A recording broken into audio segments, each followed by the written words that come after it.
UNRWA did not bring most aid into Gaza. Other groups did. That doesn't stop UNRWA from claiming there is absolutely no alternative to their aid. Why? Israel's parliament passed a law banning work with UNRWA over their terror ties. Israel updated the UN Security Council. The law comes into effect tomorrow, January 30th, 2025. UNRWA wants you to believe that without UNRWA, there won't be aid to Gaza Strip. UNRWA is raising lots of money based on their lies. The UK just reaffirmed 41 millions to UNRWA this financial year. Here are the numbers. From October 7th, 2023 until the ceasefire on January 20th, 2025, UNRWA brought only 13.5% of the aid to the Gaza Strip. From October 1st, 2024 until the ceasefire on January 20th, 2025, UNRWA brought only 3.7% of aid. Other groups can and have been supplying most of the Gaza Strip's aid, not UNRWA. Who did UNRWA supply, you ask? UNRWA did help fund Hamas for $1 billion and employs thousands of their members. That's why UNRWA is now banned. You can tell your leaders, to end the war, we must dismantle Hamas and defund UNRWA. The UN has a refugee agency. It is spelled UNHCR, not UNRWA. Unlike UNRWA, the United Nations High Commissioner for Refugees is mandated to aid and protect refugees and to assist in integration or resettlement of refugees.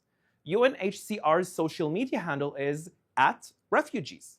UNHCR's tagline is literally the UN Refugee Agency. In 2023, UNHCR was responsible for 122 million people, including 43.4 million refugees. That's all of them, every refugee on planet Earth. Since being established in 1950, UNHCR resettled millions of refugees.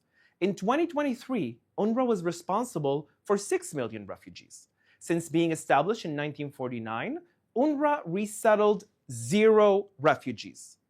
0 refugees. Why would anyone want refugees to be helped by a group like UNRWA that won't resettle them? That's not help at all.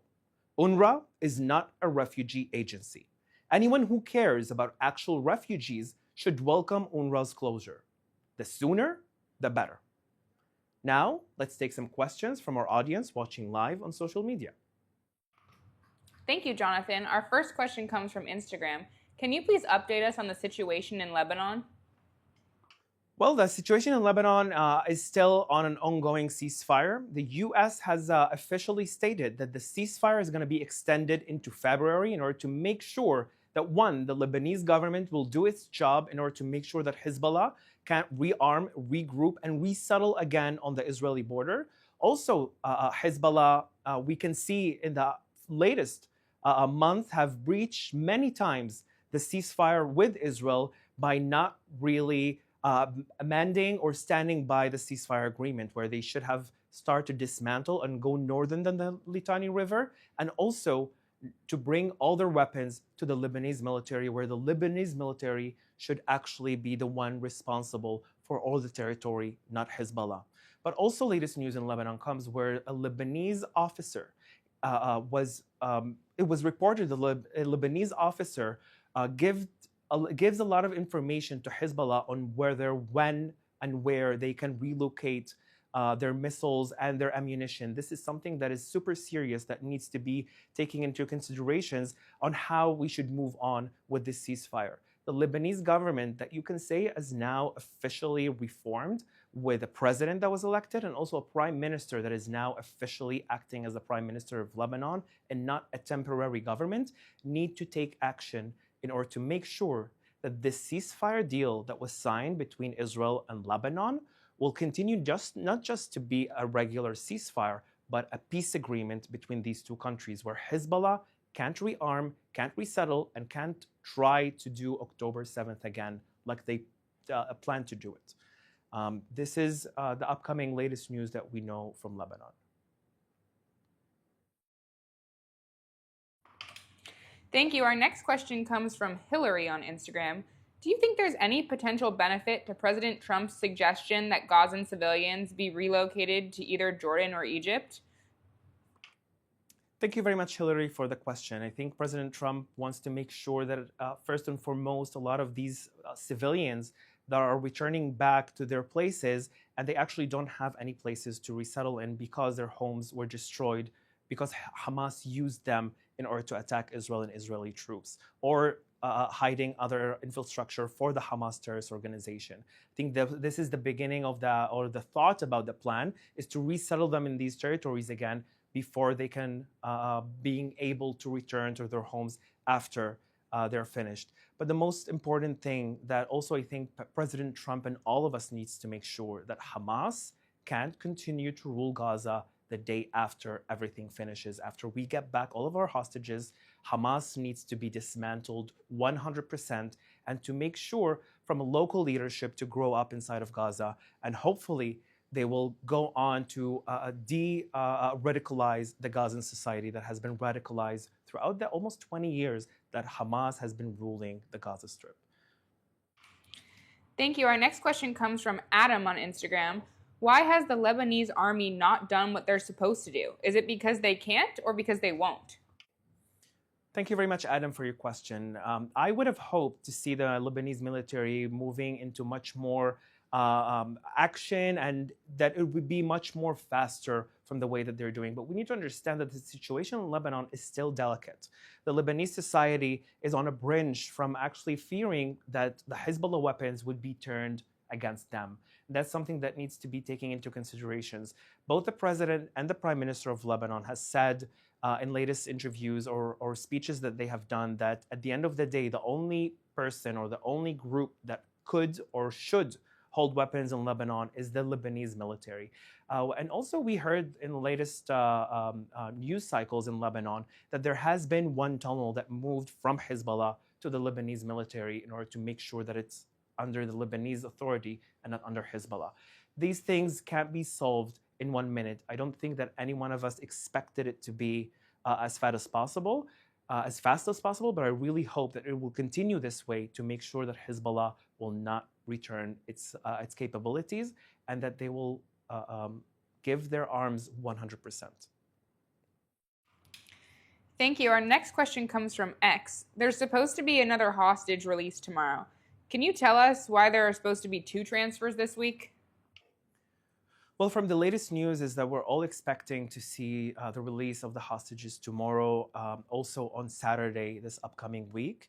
One of the reasons is that Hamas at the end of the day breached the ceasefire deal. First of all, the ceasefire deal, what the agreement was that Hamas would release the kids and also any civilian that is not military personnel, while they decided to breach that agreement and released 4, we're really happy to have them back home, 4 soldiers that returned last Saturday. Because of that, Israel has held Hamas accountable for the breach of the ceasefire deal, and thus it basically demanded to have the hostages released earlier in order also to give permission for Gazans to go back to the north of Gaza.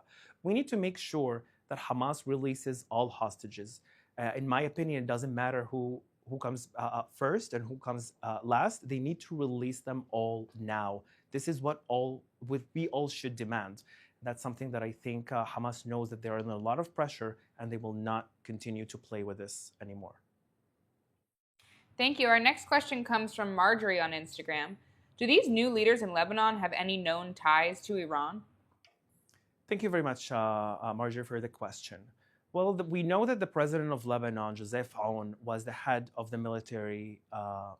He was the officer, the head of the military in Lebanon. We know that he didn't have any ties with Iran or any affiliation to the Islamic Republic of Iran or to the Ayatollah of Iran.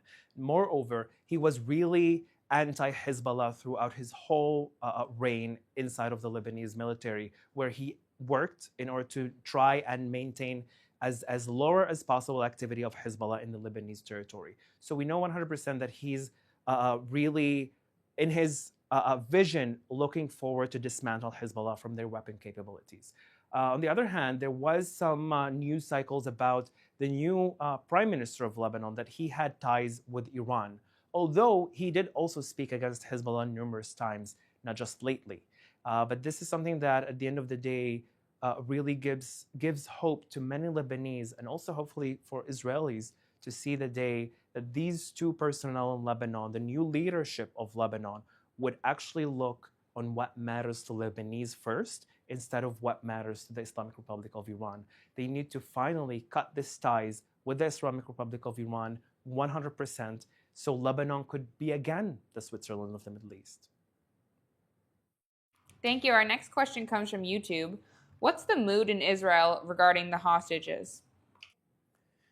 Well, I can say that all of us are really sitting on our nerves, because we're really looking forward to see every one of our hostages back to their homes and to their families. And also, we know that there are hostages that some of them have been executed by Hamas in the Gaza Strip. Some of them were dragged as bodies in order to bring the day where this bargain deal was signed with Hamas. They took them in thoughts of making this ceasefire agreement to release many terrorists from Israeli prisons that have blood on their hands, that have executed and planned dozens and hundreds of terror attacks against Israelis, or they themselves were participated in a terror attack against Israelis.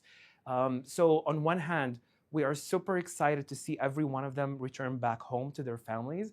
On the other hand, we also know that about 80% of these terrorists that are released are going to be back in active duty in terrorism against us one day. So we're really looking forward to see what happens with that.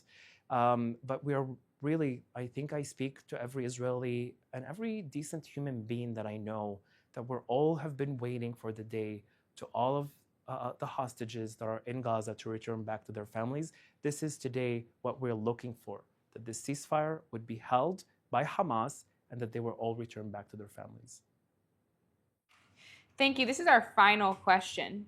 If the Lebanese appeal to the Israeli army in Lebanon, would the Israeli army help them? And Han asks, does the Lebanese actually have the strength to fight Hezbollah? The Lebanese military, in my opinion, is capable of fighting Hezbollah and making sure to restrict Hezbollah from regaining in terror attacks again, not just against Israel, but also to turn these weapons against the Lebanese people and the Lebanese civilians. I do believe that if the government of Lebanon would decide that this is their mission, that this is their goal, to dismantle Hamas, to dismantle Hezbollah's weapon capabilities, the Lebanese military can and able to do that. But we need to make sure that it happens. And I do believe that there has been throughout the last few months a lot of cooperation between the Lebanese military and the Lebanese and the Israeli military, because we've seen that Israel and the Lebanese military haven't engaged in fighting each other throughout all of the war that Hamas started on October 7th and when Hezbollah joined it on October 8th. We've seen that numerous times when the IDF retracts, as the ceasefire deal with Lebanon calls for, when the IDF retracts and withdraws back from some territories, the Lebanese military is the one that immediately goes in. And I do believe that the IDF did a lot of job for the Lebanese people and for the Lebanese military in order for them to now finish the job with making sure that Hezbollah can't control the territories of south of Lebanon anymore, or any territory in Lebanon. Thank you very much, all. That's all we have time for today.